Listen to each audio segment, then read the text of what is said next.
Infoajastul, kus me elame nüüd juba mõnda aega, ma arvan, et olla ignorantne ükskõik mis teemal on selline vaba valik.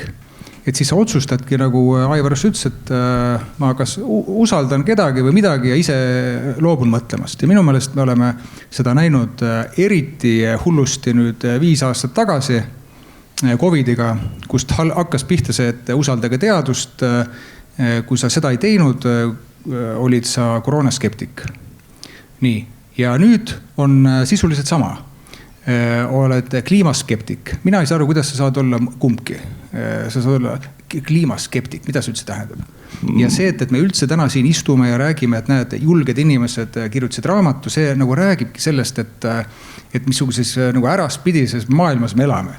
Et selleks, et avaldada arvamust, argumenteeritud arvamust, faktidel põhinevat, sa pead lähenema kuidagi tagaukse kaudu. Selleks oli vaja isegi selline portaal asutada nagu vabadused.ee, kus saaks inimene vabalt mõelda. Sellepärast, et väga paljud need teemad, nii koroona kui see kliima, on pikalt olnud selline, mingisugune selline nagu kliki teema. Et kui sa sellest eristud oma mõtlemisega, siis sa oledki mingisugune vaenlane.